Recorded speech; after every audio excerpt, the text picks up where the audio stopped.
Good day, ladies and gentlemen.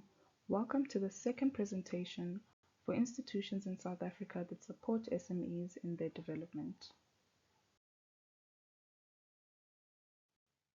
In this video, we'll be touching on the public sector, namely the government funding and Productivity SA.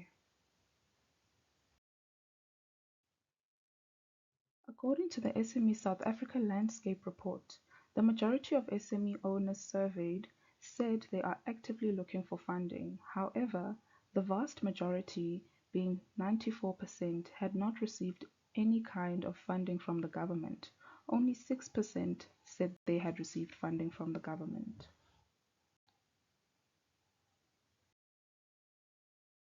From the 6% of the SME owners who noted that they had received government funding, the largest share was directed towards government grants, which was 21%, as the key mechanism used.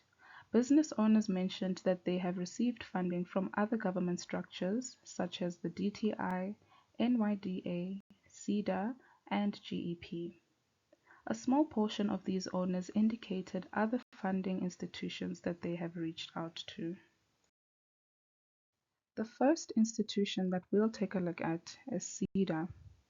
SEDA is an agency of the Department of Small Business Development which provides funding and non-financial support to small enterprises and cooperatives. SEDA has a life cycle process for SMEs in their journey of development, and it's defined as follows. Firstly, we have SEDA Business Talk. In this stage, the SME is assisted in business advice and information, small enterprise training, and business registration. Secondly, we have SEDA Business Start, which provides tools and techniques that assist in business planning, business counseling, facilitation of access to finance, and business support. Thirdly, we have SEDA Business Build, which focuses on skills to sustain and strengthen the SME through capacity building systems, mentorship, tender advice, and procurement export readiness. Finally, we have SEDA Business Grow, which focuses on SMEs expanding nationally and internationally through business systems development, cooperative support, and growth strategies. The second institution that we'll take a look at is NYDA. NYDA is an agency established to address challenges faced by the country's youth. The main aim is to make youth development a part of what other departments are delivering, to the point where organizational and individual performance agreements include youth development as a clear area of focus. The role is therefore to eliminate barriers to success and to assist SMEs with the development and delivery of important success elements. There are three key performance areas in the NYDA.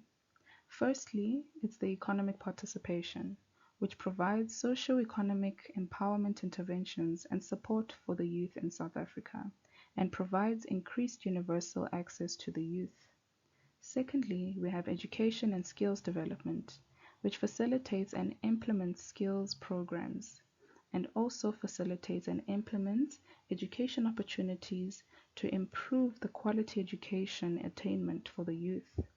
Lastly, we have research and policy, which creates and produces knowledge and information for better development planning and decision making, and also mobilizes and leverages financial resources from key stakeholders. Let's take a look at the comparative table for the grants and loans offered at different institutions. The NYDA and IDC are the only two institutions that require an age group from 18 to 35 years old in order for a grant or a loan. The grants offered range from 1,000 all the way up to 50 million, depending on the development required by an SME and approval from an institution. And lastly, the loans offered range from 50,000 up to 1 billion, which also depends on the development required by an SME and approval from an institution.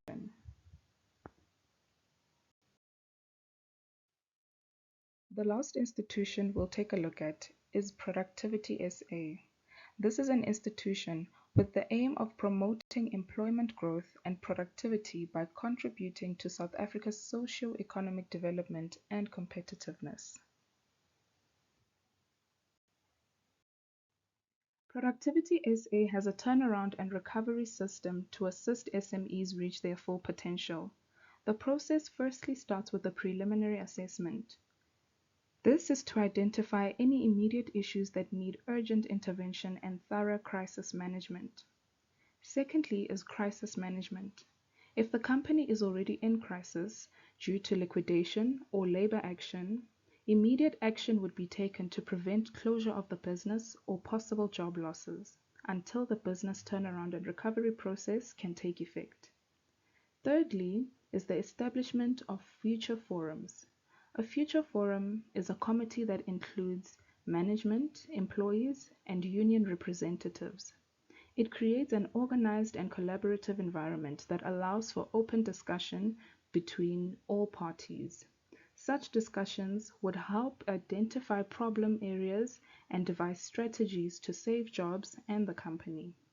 Fourthly is the capacity building.